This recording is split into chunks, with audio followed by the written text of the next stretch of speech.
हो रहा है 3:30 और वक्त हो चला है संपूर्ण संस्कृत पेडागोजी प्लस व्याकरण। क्योंकि आपको दोस्तों पता है कि संस्कृत में 15 क्वेश्चन पेडागोजी का आता है और 15 क्वेश्चन आपसे व्याकरण के पूछा जाता है। तो उसी के संदर्भ में आपके लिए मैं लेकर आ रहा हूँ इस वीडियो। दोस्तों मैं आपको पूरा कराने वाला हूँ क्या, संस्कृत की पेडागोजी और साथ में व्याकरण। और एक चीज़ का ध्यान देना कि जब संस्कृत आप पढ़ते हो तो कहीं ना कहीं साथियों आपका हिंदी का भी भला होता है, क्योंकि संस्कृत एक ऐसा विषय है साथी जो आपके हिंदी को भी कहीं ना कहीं पूरा पूरा सपोर्ट करता है। तो आइए दोस्त शुरुआत करते हैं सेशन का। बहुत स्वागत है आपका सभी को, गुड इवनिंग। पहला प्रश्न आपकी स्क्रीन पर है, क्या कह रहा है ध्यान से देखिएगा। भाषा अधिगमम प्रक्रियायाम अवबोधनात्मक निवेशः I+1 सिद्धांता केन प्रतिपादितः। ये कहना चाहते हैं साथी कि जो भाषा का जो अवबोध का सिद्धांत है I+1 का मॉडल किसने दिया था। ये बात हर भाई को हर बहन को मालूम है, ये बात हर किसी को पता है कि स्टीफन क्रेसन ने कहा था कि अगर किसी बच्चे को थोड़ा सा 2 का पहाड़ा अगर याद है तो एक स्टेप बढ़कर उसको 3 का पहाड़ा बताओ। मतलब उसके वर्तमान ज्ञान में जो नॉलेज है साथी उसमें वृद्धि ही करो, उसमें कमी मत करो। जो उसका बेसिक नॉलेज है उसमें और आगे उसको बढ़ाओ, उसे और आगे ले जाओ। ऐसा साथियों कौन कहते हैं, स्टीफन क्रेसन कहते हैं। ठीक है, बात करेंगे नॉन चॉम्स्की का। तो चॉम्स्की ने दोस्तों कहा था कि बच्चों में भाषा की सीखने की क्षमता जन्मजात होती है, यानी बच्चे जन्म से ही भाषा को अपने आप स्वाभाविक रूप से ग्रहण करते हैं। वो वातावरण में सुनते हैं मम्मी पापा भाई बहन, तो इन शब्दों को जब कोई बच्चा सुनता है तो जाहिर सी बात है वो रटता थोड़ी है, इनको सहज रूप से सुनकर अनुकरण करके समझ जाता है, स्वीकार कर लेता है। यानी बच्चों में भाषा को अर्जित करने की क्षमता जन्मजात होती है। ये बात किसने कहा था साथी, ये चॉम्स्की ने कहा। स्किनर ने कहा दोस्तों कि बच्चा जो है भाषा को नकल करके सीखता है, दूसरों से सुनता है फिर वही बोली खुद बोलना शुरू कर देता है। और वाइगोत्स्की ने कहा था दोस्तों कि बच्चा हिमालय के पर्वत पर बैठकर नहीं सीखता, बच्चा समाज में लोगों के बीच में चर्चा परिचर्चा अंतःक्रिया करके सीखता है, क्योंकि समाज ही बच्चे के संस्कार का दर्पण होता है। ये हमने नहीं कहा, ये बात वाइगोत्स्की ने कहा। और जो इस प्रश्न का उत्तर है कि भाषा अधिगम की अवबोध निवेश। देखो अवबोध निवेश का मतलब मैंने बार बार कहा कि अगर आपको सेब का ज्ञान है तो टीचर का काम है कि आपको संतरा का भी ज्ञान करवाए। समझे नहीं समझे आप लोग। आगे, संप्रेषणात्मक भाषा शिक्षणे शिक्षकस्य प्रमुख भूमिका का भवति। संप्रेषणात्मक भाषा शिक्षण में शिक्षक की प्रमुख भूमिका क्या होती है। आप मुझे ये बताओ, अगर क्लास में संप्रेषण चल रहा है जिसमें बच्चा टीचर को बोलने का मौका दे रहा है और टीचर भी बच्चों को बोलने का मौका दे रहा है, आपस में एक दूसरे जुड़ रहे हैं, तो वहां पे कह रहे हैं शिक्षक की क्या भूमिका है। क्या शिक्षक कठोर अनुशासन अपनाए तभी उसकी भूमिका तय होगी? बिल्कुल नहीं।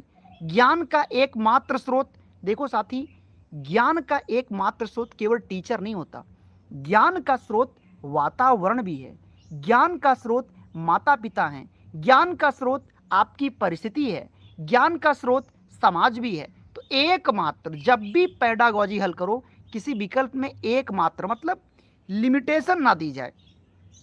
तीसरा विकल्प, सुविधा दाता फैसिलेटर मार्गदर्शक चा, यानी कि जो एक टीचर होता है वो सुविधा दाता है, मार्गदर्शक है, पथ प्रदर्शक है। बाकी त्रुटियों का ये तो कोई भाव यहाँ पे था नहीं। अगला प्रश्न साथी, क्वेश्चन नंबर 3 आपकी स्क्रीन पर है और हम चाहेंगे कि आप इसको बढ़िया से करो, कोई दिक्कत ना है, पूरा टाइम आप लोग लीजिए। वाइगोत्स्की महोदयस्य समीपस्थ विकास क्षेत्रम इत्यनेन भाषा शिक्षणे किम तात्पर्यमस्ति। वाइगोत्स्की महोदय के जेडपीडी के सिद्धांत में समीपस्थ विकास का क्षेत्र क्या होता है। दोस्तों मैंने क्या कहा था कि समीपस्थ विकास का क्षेत्र वो क्षेत्र होता है जहां पे कोई बच्चा किसी काम को स्वयं शुरू करता है लेकिन बिना मदद के पूरा नहीं कर सकता, इसी को जेडपीडी कहते हैं। जैसे एक बच्चा हाथी का खिलौना लेता है, उसके पैरों को खोल देता है, अब जोड़ने की कोशिश कर रहा है, पहला पैर सही जुड़ गया, दूसरा पैर सही जुड़ गया, तीसरा पैर सही जुड़ गया, चौथा पैर दोस्तों क्या है, चौथा पैर बच्चे पे दोस्तों क्या होता है, गलत जुड़ गया है। यानी ये जो चौथा पैर आप लोग देख रहे हो ये उल्टा जुड़ गया। अब ये बच्चा सोच रहा है यहाँ पे खड़े होकर कि यार काश कोई मेरी मदद कर देता तो उसमें चौथे पैर को ठीक कर सकता हूँ। क्योंकि बच्चे का उम्र छोटा है तो वो नहीं समझ पा रहा कि कैसे मैं इसको ठीक करूँ। तो ये जो देखो 3 पैरों को तो सही ठीक कर लग गया, मतलब किसी काम को शुरू तो स्वयं किया है, लेकिन अब उसको तीसरे पैर पे खड़ा होकर सोच रहा है कि काश कोई मेरी मदद कर दे तो मैं इस काम को पूरा कर सकता हूँ। तो ये मदद की सहायता पे जो काम बच्चे ने पूरा किया, इसी बीच वाले क्षेत्र को कहते हैं ZPD। और याद रखना ये जो मदद होता है ये एक अस्थाई मदद है। याद रखना पेपर में आता है ZPD अस्थाई है कि अस्थाई है। अस्थाई है क्योंकि बच्चा कभी भी गलती करेगा यार, थप्पड़ भले मार दोगे लेकिन मदद आप करोगे ही करोगे। अब अगर मैं इस विकल्प को सॉल्व करने पर आ जाऊं तो आओ एक एक विकल्प को खोल दिया जाए। छात्रः एकाकी यत शिक्षितुम शक्नोति तदेव। छात्र अकेला होता है और शिक्षक उसको ज्ञान देता है, ये गलत ऑप्शन है। छात्रः यत किमपि शिक्षितुम ना, जहां पे छात्र सीखने के लिए तैयारी नहीं है। छात्रा स्वतंत्रेण यत कर्तुम शक्नोति, छात्र जहां तक कोई काम स्वतंत्र रूप से कर सकता है। तथा वयस्क सहायन, और किसी व्यक्ति की सहायता के मदद से जो कार्य पूरा करता है उसके बीच में जो सहयोग लिया गया उसी को ZPD कहते हैं। हम आपको 2-3 बात समझाएंगे साथियों। इसी ZPD के पेपर में नाम बदल देगा आपसे, कहीं समीपस्थ विकास का क्षेत्र लिखता है, कहीं पर संभावित विकास का क्षेत्र लिखता है, कहीं पर समीपी विकास का क्षेत्र लिख देता है, तो कहीं पर निकटवर्ती विकास का क्षेत्र लिख देता है। तो ये आपकी जिम्मेदारी है कि आप चीज़ों को, नाम को याद रखो, क्योंकि पेपर में नाम बदल बदल कर वो साथी आपसे पूछते रहेंगे, पर आपकी जिम्मेदारी है कि आप उन चीज़ों को समेट कर रखो, उनको आप भूलो ना, है ना। चलिए अगला प्रश्न दोस्तों हम लोग देखते हैं। निदानात्मक परीक्षाया मुख्य उद्देश्यम किम अस्ति। निदानात्मक परीक्षा का मुख्य उद्देश्य दोस्तों क्या होता है साथियों। निदानात्मक का मतलब कभी भी निदान करना नहीं होता, हम बहुत बार पढ़ाए हैं। निदानात्मक का मतलब होता है साथी कमियों का पता लगाना। अच्छा ट्रिक फॉलो करो, लिखा है कि छात्राणाम, विकल्प कह रहा है साथी, विकल्प कह रहा है कि छात्राणाम श्रेणी निर्धारणम, छात्रों को श्रेणी में बांट दिया जाए, तो क्या यही निदानात्मक है। देखो मैं आपको फिर समझाऊंगा, हिंदी पेडागोजी, संस्कृत पेडागोजी और पर्यावरण पेडागोजी, अगर किसी विकल्प में मेरे भाई श्रेणी लिखा होगा ना, कोई भी विकल्प हो, तुम आंख मूंद के चुप मार के उसको गलत काटना, क्योंकि ये निगेटिव वर्ड है। मैं इसी क्लास में बांट दूं कि भाई ये तो फर्स्ट डिवीजन वाले हैं, ये सेकंड डिवीजन वाले हैं, ये थर्ड डिवीजन वाले हैं, यकीन मानिए ये बात किसी को अच्छा नहीं लगेगा। भाषा अधिगमे, भाषा के अधिगम में छात्रों की कठिनाइयों और दुर्बलता का ज्ञान करना, बिल्कुल यही निदानात्मक है। अंतिम परीक्षा में सहायता करना, ये तो गुरु योगात्मक होता है। स्मृति एक निगेटिव वर्ड होता है। अगला प्रश्न देखिए,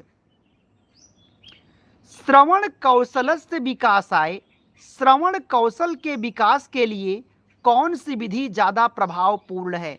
आप ये चाहते हो कि आपका बच्चा आपकी बात को ध्यानपूर्वक सुने, तो इसके लिए आप क्या करोगे। अनीता, निशा, पूनम, शशिकला, माला कुमारी, रविंद्र सिंह, शीतल कुमारी, शक्ति कुमारी, कमलेश कुमार, माला कुमारी, अजय वीर सिंह और सुलेखा देवी, सुचिता कुमारी, अनुपमा यादव और हमारे बहुत सारे भाई बहन। तो श्रवण कौशल के विकास के लिए निम्नलिखित में से कौन सा विकल्प ज्यादा प्रभावपूर्ण है। क्या अगर कोई टीचर बहुत जोर जोर चिल्ला के बात बोले तो क्या ये मान लिया जाएगा कि यही सबसे सही तरीका है। साथी ये बात गलत है। हमेशा याद रखना, कभी भी ऐसे विकल्प का चुनाव मत करना जिस विकल्प में उच्च लिखा हो, जिस विकल्प में निम्न लिखा हो। ये एक प्रकार का साथियों निगेटिव वर्ड होता है, और जब भी आप पेपर हल करोगे तो आपके पेपर में कहीं उच्च लिखा रहेगा, कहीं निम्न लिखा रहेगा, कहीं सरल लिखा होगा, कहीं कठिन। किसी भी विकल्प में उच्च, निम्न, सरल, कठिन, जटिल, ऐसे शब्दों से बचिए, है ना। अरुणिमा तिवारी जी, आपका भी नाम मैंने ले लिया है तो खुश होने की कोशिश करिए, खुश रहा करो, नाम लिया जाए चाहे ना लिया जाए, है ना। श्रुत लेखनम तथा तदुपरि चर्चा, यानी पहले बच्चों को कोई चीज लिखवाओ, उसके बाद फिर उस पर चर्चा करो। कुछ हद तक ठीक है, क्योंकि आप अगर लिखने को बच्चे को कहोगे तो बच्चा बोर हो जाएगा, बच्चा ऊब जाएगा, लेकिन लास्ट में उस पर चर्चा की बात कह दी गई, इस वजह से ये विकल्प थोड़ा ठीक लग रहा है। विकल्प नंबर तीसरे को देखो, व्याकरण नियमानान कंठस्थीकरणम, क्या व्याकरण के नियमों को अगर कंठस्थ कर लिया जाए तो क्या मान लिया जाएगा कि यही बेहतर है? मैं फिर कहूंगा कि ऐसा कोई भी विकल्प जिस विकल्प में कंठस्थीकरण लिखा हो, नियम लिखा हो, व्याकरण लिखा हो, मतलब तीसरे विकल्प में जो दिया गया हर विकल्प ही गलत है, और चौथा में वहां पे अपने आप में ही गलत है ये। तो आपका उत्तर दोस्तों होगा विकल्प नंबर बी। समझे? अगली स्लाइड पर दोस्तों आप लोग आ जाइए। नेक्स्ट अगली स्लाइड।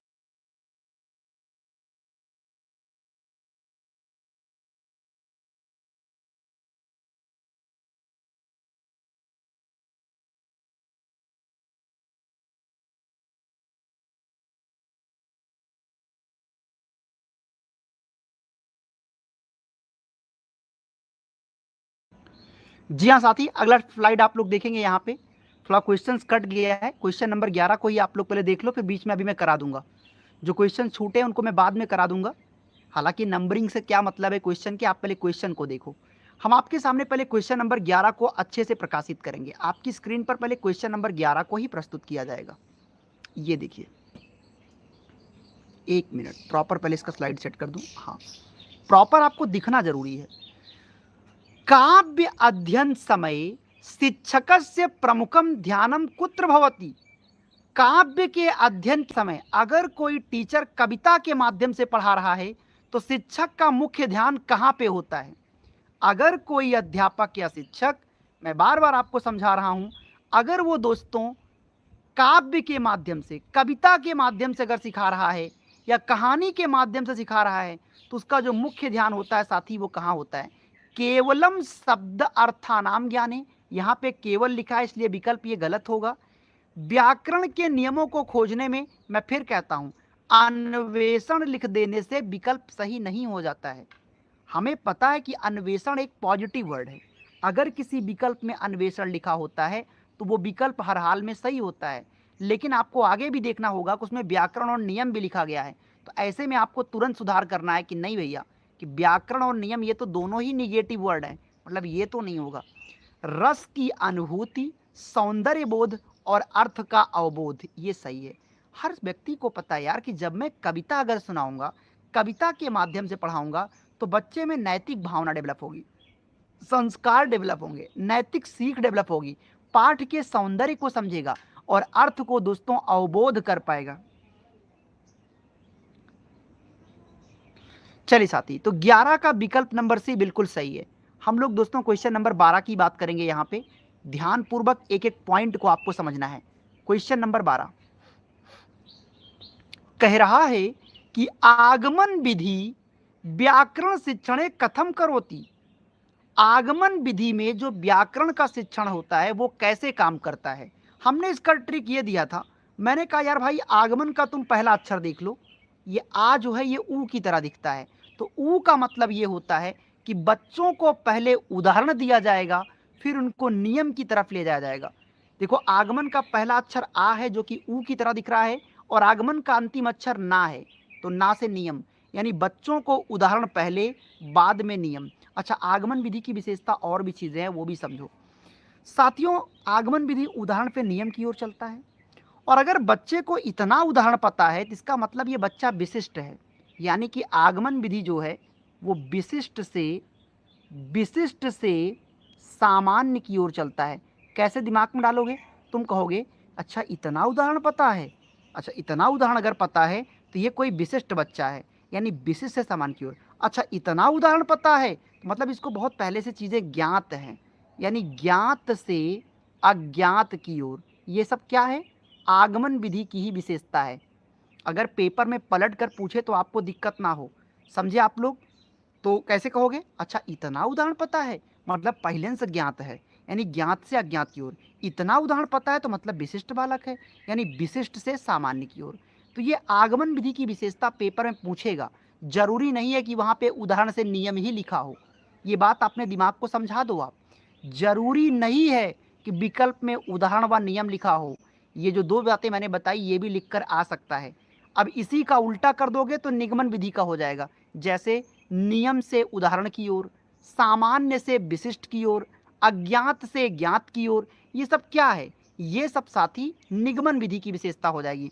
और पेपर में एक बात आपसे और पूछेगा कि आगमन विधि की आलोचना क्या है। दोस्तों, आगमन विधि एक प्रकार की वैज्ञानिक विधि है जिसका पूरा करने में समय ज़्यादा लगता है, खर्च ज़्यादा होता है। समझे? ये इसकी सबसे बड़ी कमी है जो प्राइमरी लेवल के बच्चों पर लागू नहीं हो पाता है। आगमन विधि की खोज किया था अरस्तु ने या तो फ्रांसिस बेकन ने, दोनों बात सही है। अब दोस्तों हम बात करेंगे क्वेश्चन नंबर 13 की।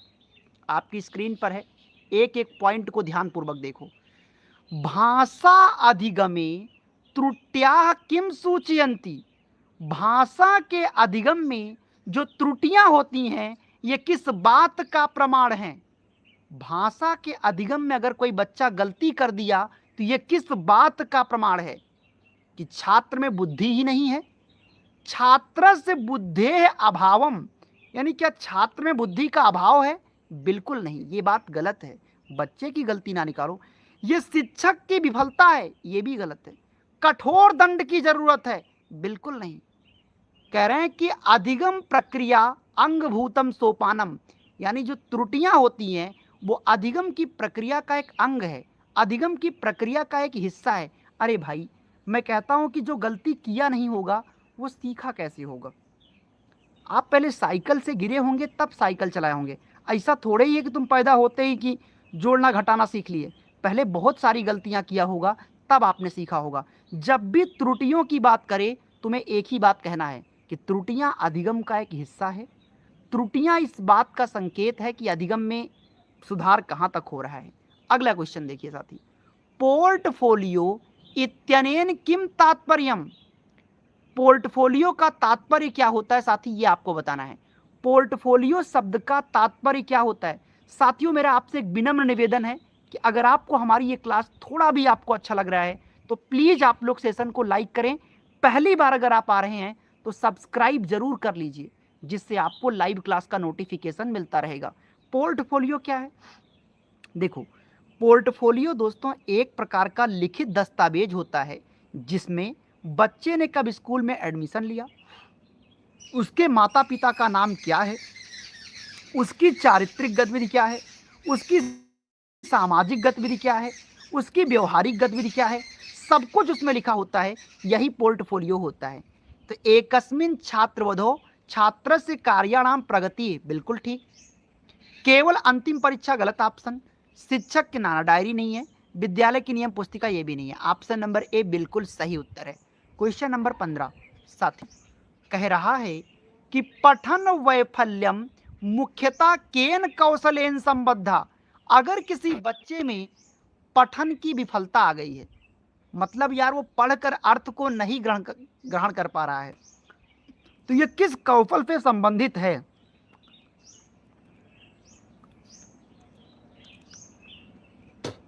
बताओ साथी।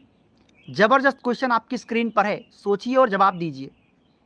जी हाँ, पठन वैकल्यम यानी डिसलेक्सिया मुख्यतः केन कौशलेन संबद्धा। लेखन कौशल, श्रवण कौशल, पठन कौशलेन, वाचन कौशलेन। यार ये बात सबको पता है कि अगर बच्चे को पढ़ने में दिक्कत आ रही है तो पठन कौशल से संबंधित है। याद रखना, अगर कोई बच्चा पढ़कर अर्थ नहीं ग्रहण कर पा रहा है तो इसका अर्थ ये होता है इस बच्चे में डिसलेक्सिया है। क्या है साथी? डिसलेक्सिया है। अगर कोई बच्चा लिख नहीं पा रहा है तो इसका मतलब इस बालक में डिस्ग्राफिया है। याद रखना, डिस्ग्राफिया का मतलब बच्चे में लेखन विकार है। बच्चा अगर बोल नहीं पा रहा है तो मैंने कहा था इसकी दो बीमारी। अगर बच्चा बोल नहीं पा रहा है तो इसको अफेजिया कहते हैं। जैसे किसी के सामने आता है तुतलाने लगता है ना, तुतलाता है, शब्द संप्रेषण नहीं कर पा रहा है, तो ये अफेजिया है। समझ गए? और अगर बाद में चोट लगने की वजह से नहीं बोल पा रहा है तो ये डिस्फेजिया है। तो अगर कोई बच्चा जन्म से ही तुतलाता है, सामने वाले व्यक्ति से अपनी बात को नहीं रख पा रहा है, तो ये अफेजिया है। और अगर बाद में चोट लगने की वजह से वो बातचीत या संप्रेषण नहीं कर पा रहा है तो इसको डिस्फेजिया कहते हैं। कोई ज़्यादा खाना खा रहा है, हाइपोबुलिमिया है। कोई खुद को बहुत सुंदर या योग्य समझ रहा है तो डिस्मॉर्फिया है। अगर किसी बच्चे को पढ़ने लिखने और गणित तीनों में दिक्कत हो रही है तो दोस्तों इसे कहते हैं डिस्प्रैक्सिया।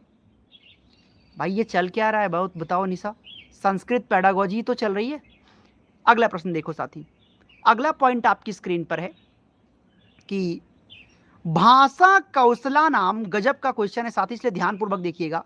भाषा कौशला नाम स्वाभाविका क्रमः का अस्ति, भाषा के कौशल का स्वाभाविक क्रम कौन सा है, बताओ। हमने कहा दोस्तों भाषा के 4 ही कौशल होते हैं। क्या बोला था मैंने कहा कि यार भाई भाषा के 4 ही कौशल होते हैं। पहले होता है सुनना, फिर होता है बोलना, फिर होता है पढ़ना, फिर होता है लिखना। अब पेपर में ऐसे क्वेश्चन नहीं करेगा, वो 3 तरह से पूछेगा। ये जो भाषा के 4 कौशल हैं, जिसको ट्रिक में हम लोग कहते हैं सुबोपाली। सुबोपाली, सुबोपाली का मतलब क्या हुआ? सु से सुनना, भा से बोलना, पा से पढ़ना, ला से लिखना। तो पेपर में यहाँ पे 2 प्रश्न आते हैं। पूछेगा ये जो भाषा का कौशल है ये एक साथ सीखा जाता है कि क्रम से सीखा जाता है? एक बार आप लोग कमेंट करके बताओ। ये जो भाषा के 4 कौशल हैं ये एक साथ सीखे जाते हैं साथी, या फिर ये क्रम से सीखे जाते हैं? कमेंट बॉक्स आप लोग भर दीजिए, बताओ भाई। शक्ति कुमारी ने कहा है कि एक साथ सीखे जाते हैं, निशांत भी कह रहे हैं कि एक साथ, कुंती भी कह रही है एक साथ। सबको यार बताना चाहिए। गीतांजलि बोल रही है एक साथ, कमलेश जी भी कह रहे हैं क्रम से। नहीं भैया, भाषा के जो 4 कौशल होते हैं ना ये क्रम से कभी नहीं सीखे जाते। ये देखने में लगता है कि क्रम से ही सीखा जाता है, इसीलिए पेपर में 90% लोग गलत करके आते हैं। भाई साहब भाषा के 4 कौशल एक साथ सीखे जाते हैं, इसके लिए कॉन्सेप्ट समझना पड़ेगा। भाषा के कौशल, जैसे आप कोई अच्छा बोल पाता है, कोई अच्छा नाच पाता है, कोई अच्छा खेल पाता है, तो किन अंगों से खेलता है? इन्हीं हाथ पैर दिमाग, इन्हीं चीज़ों से तो वर्क करता है। तो भगवान आपको आँख नाक कान हाथ पैर इन्हीं अंगों से कौशल अर्जित करते हो, लेकिन ये अंग एक साथ मिलते हैं। तो यानी भाषा के कौशल एक साथ सीखे जाते हैं, क्रम से कभी नहीं। अगला क्वेश्चन देखो, क्वेश्चन नंबर 17 दोस्तों कह रहा है आपसे कि प्रथम भाषा का अर्जन कहाँ से होता है? प्रथम भाषा का अर्जन कब होता है और कहाँ से होता है? साथियों हमको पता है जब बच्चा धरती पर जन्म लिया है तो पहले अपनी माँ की संपर्क में आता है। तो यानी जो प्रथम भाषा का अर्जन होता है साथी वो परिवार से होता है, औपचारिक नहीं होता। औपचारिक प्रक्रिया तो विद्यालय में होता है। अच्छा औपचारिक का मतलब क्या होता है साथियों? औपचारिक का मतलब होता है जहाँ पे आपके आने का, जाने का, सीखने का समय निश्चित हो। तो पैदा होते विद्यालय थोड़ी चले जाते हो कि औपचारिक प्रक्रिया होगी, मतलब ये विकल्प तो गलत है। कठोर ये तो निगेटिव वर्ड है, विद्यालय यानी ये तो दूसरा है। ऑप्शन नंबर सी, प्रथम भाषा का अर्जन स्वाभाविक रूप से होता है और बच्चा ये परिवार के साथ में रहकर ही इसको सीखता है। मैं फिर आपसे कहूँगा कि किसने कहा था कि बच्चों में भाषा को अर्जित करने की क्षमता जन्मजात होती है? जल्दी से आप लोग कमेंट में बताओ। अगर आप ग्राफिक्स देखना चाहोगे तो ये बच्चा अपनी माँ से ही कुछ टॉक कर रहा है, देखिए, है ना? यही अर्जन होता है, इसी को अर्जन कहा जाता है।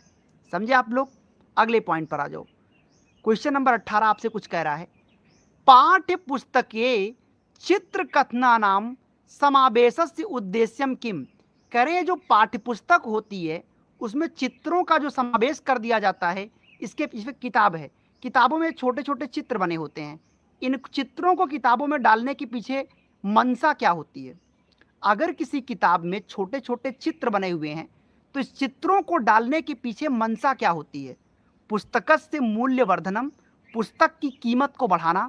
ये एक निगेटिव शब्द है भाई साहब, ये शब्द एक ही गलत, एकदम गलत है, ये तो कभी नहीं होगा। पृष्ठ पूरा करना मतलब कह रहे हैं पन्ना बढ़ाना, पन्ना नहीं सर, केवल मनोरंजन गलत है। ऑप्शन नंबर बी, चित्राणाम माध्यमेन, चित्र के माध्यम से संदर्भ में अर्थबोध में सहायता। देखो एक चीज आपको ट्रिक फिर फॉलो करना, साथ ही मैं बार बार कह रहा हूं, अगर किसी विकल्प में अर्थ अवबोध लिखा हो, जब भी तुम सीटेट का पेपर दोगे मैं आपको चैलेंज करता हूं, जाइए 15 साल का पेपर उठा लीजिए, 15 साल का पेपर उठा लो और एक ही पैटर्न है, अगर किसी विकल्प में अर्थ अवबोध, अगर छोड़ो यार, अगर मैं क्यों कहता हूं, कम से कम जो 15 क्वेश्चन पेडागोजी का होता है 5 प्रश्न ऐसा मिलेगा जिन विकल्पों में अर्थपूर्ण लिखा होता है, अर्थ अवबोध लिखा होता है, और जिस विकल्प में ये शब्द लिखा हो वो विकल्प हर हाल में सही होता है। कह रहे हैं सर ये प्रीवियस ईयर का, हाँ भाई जो क्वेश्चन आपकी स्क्रीन पर दिख रहा है ये सभी प्रीवियस ईयर के ही प्रश्न हैं। ये मैं अपने आप से कोई चीज़ बना के मनगढ़ंत कहानी नहीं रचता हूँ। अगले क्वेश्चन पे आ जाओ दोस्तों। अगला क्वेश्चन आपसे कह रहा है कि मौन वाचन का प्रमुख लाभ क्या होता है। अगर कोई बच्चा मौन वाचन कर रहा है, स्वयं से पढ़ रहा है, जैसा कि आपको बगल में दिख रहा होगा, तो इसका लाभ क्या होगा, कोई बताएगा हमारा साथी। चलो, उच्चारण दोष का देखो दोस्तों, जब आप मौन वाचन करते हो, अपने दिमाग में पढ़ते हो, तो बहुत सारी चीज़ों को जल्दी जल्दी आप ग्रहण कर लेते हो, क्योंकि दिमाग एकाग्रतित हो जाता है, सरसरी नज़र में चीज़ों को कर सकते हो। तो ये कोई उच्चारण दोष के निवारण, देखो अगर उच्चारण में आपको दिक्कत आ रही है तो मौन वाचन पे नहीं सही होगा। उच्चारण करने में दिक्कत आ रही है तो आपको तेज तेज बोल बोल कर पढ़ना पड़ेगा, तो ये विकल्प तो गलत है। मैं इसका कलर बदलूंगा, हाँ ये गुलाबी सही है। तीव्रत्या गत्या अर्थ ग्रहण परस्परम पठनम, सही बात है। अनुशासन निगेटिव वर्ड है। कौशल का विकास, इसमें कोई सेंस है नहीं। ऑप्शन नंबर बी आपका यहाँ पे साथियों एकदम सही जवाब है। क्वेश्चन नंबर 20, उपचारात्मकम शिक्षणम कस्मई प्रदीयते, करें उपचारात्मक शिक्षण कब प्रदान किया जाता है, बताइए। उपचारात्मकम शिक्षणम कस्मय प्रदीयते, उपचारात्मक शिक्षण कब प्रदान किया जाता है, बताओ साथी। मेधावी छात्रों के नवीन ज्ञान के लिए, फिर मैं कहता हूं, जब आप पेडागोजी को टच करो, किसी विकल्प में किसी छात्र का वर्ग ना लिखा हो कि मेधावी छात्र के लिए है, मंद बुद्धि के लिए है, दिव्यांग बालक के लिए है, ऐसा कोई शब्द ना लिखा हो यार। आगे केवल लिखा है तो गलत है। सभी छात्रों को परीक्षा, ये भी गलत है। ऑप्शन नंबर बी, निदानात्मक परीक्षणानंतरम ये अधिगतुम काठिन्यम अनुभवन्ति तेभ्या, निदानात्मक परीक्षण के बाद जो उनके अंदर कठिनाई आई रहती है उसको दूर करने के लिए उपचारात्मक शिक्षण होता है। एक एक लाइन को समझो, जैसे कि अध्यापिका इस बच्चे की उपचारात्मक शिक्षण कर रही हैं। देखो उपचारात्मक शिक्षण तभी होगा जब निदानात्मक शिक्षण हो चुका होगा, यानी कमियों का पता लग चुका होगा, तभी साथी उपचार होता है। आगे प्यारे भाइयों, ये सूचना उन दोस्तों के लिए जो लोग सीटेट पहली बार में पास करना चाहते हैं, लेकिन वक्त की नज़ाकत ये है कि तैयारी कुछ भी नहीं है, या आपने बहुत कुछ पढ़ा है लेकिन आपको समझ नहीं आ रहा है कि सर पहली बार में कैसे पास किया जाए। दोस्तों सीटेट पास करने के लिए दो गलती कभी ना करें, ना तो कोई बैच खरीदना है ना कोई किताब खरीदना है, क्योंकि बैच खरीदने का मतलब ये है कि 5-5 घंटे डेली क्लास, क्योंकि 5 घंटे डेली क्लास कर नहीं पाओगे, और कर भी लोगे तो यादें नहीं होगा। भाई 5 घंटे आज पढ़ोगे, फिर 5 घंटे अगली क्लास, फिर 5 घंटे अगली क्लास, तो खुद कब पढ़ोगे। तो इन सब गलतियों से बचो। गलती नंबर 2 साथियों, पहली बात तो एक चीज़ आपको और ध्यान देना है कि आपको जो कंटेंट पढ़ते हैं, बहुत लोग क्या करते हैं कि डर के मारा सब कुछ पढ़ना शुरू कर देते हैं। सब कुछ पढ़ोगे, आप इंसान हो, कंप्यूटर नहीं हो, सब कुछ यादें नहीं होगा, कुछ देर के लिए याद होगा तो भूल ही जाओगे। इसीलिए एजुकेशन स्टडी पॉइंट आपके लिए विशेष मदद कर रहा है और आपको दे रहा है ये 150 पेज का एक प्रीमियम नोट्स दे रहा हूँ, जिसके अंदर आपको मिलेगा 90 पेज में संपूर्ण पेडागोजी। और मैं आपको वचन देता हूं, अगर आप 90 पेज भी कर दोगे ना, तो मैं तुम्हें लिख कर दे रहा हूं कि तुम 100+ आराम से कर जाओगे। बचेगा 60 नंबर टॉपिक का, तो टॉपिक में क्या पढ़ना है क्या छोड़ना है, कौन सा टॉपिक आपके काम का है, साथी इसमें नोट्स के अंदर बताया गया है। अब चूंकि नोट्स 150 पेज का है, जिसका मतलब इसको पढ़ा जा सकता है। ये किताबों की तरह इसमें हजारों पन्ने नहीं होंगे कि जिसको पढ़ा ही ना जा सके। अगर 1 घंटे रोज पढ़ोगे तो 10 दिन में आपका सिलेबस पूरा कर देगा। प्यारे भाइयों, आपको कैसे मिलेगा, नीचे नंबर है 9653050981 पे सीधा कॉल करके या आप व्हाट्सएप पे मैसेज करके भी इसको परचेज कर सकते हैं। आइए दोस्त आगे चलते हैं, अगला क्वेश्चन देखते हैं। नेक्स्ट स्लाइड को देखिए, क्वेश्चन नंबर 21 आपकी स्क्रीन पर है। शुद्ध्युपास्य इत्यस्मिन् पदे का संधि। देखो साथी, एक चीज तो यहाँ पे तय है, ये जो वर्ड दिया गया शुद्ध्युपास्य, ये वर्ड गलत है, इसमें कोई संधि बनेगा नहीं। मैं आपको देता हूँ यहाँ पे, इसको सुधार करा देता हूँ। यहाँ पे एग्जाम्पल आपको मैं देता हूँ। जैसे मैं आपसे पूछ लूँ कि स्वागतम में कौन सी संधि होगी, अब आप लोग बताओ स्वागतम में कौन सी संधि होगी। चलो मैं आपको ट्रिक बताता हूँ, ध्यान देना। जब भी किसी शब्द में आपको संधि, आपको दोस्तों पहचानना हो, जब किसी शब्द में आपको संधि पहचाननी हो, तो केवल ये बीच वाला अक्षर देखा करो, ये वाला। अगर किसी शब्द के बीच में या लिखा हो, या वा लिखा हो, या रा लिखा हो, या फिर ला लिखा हो, तो तुम्हें मैं 110% लिख कर देता हूं कि वहां पे यड़ संधि होगा।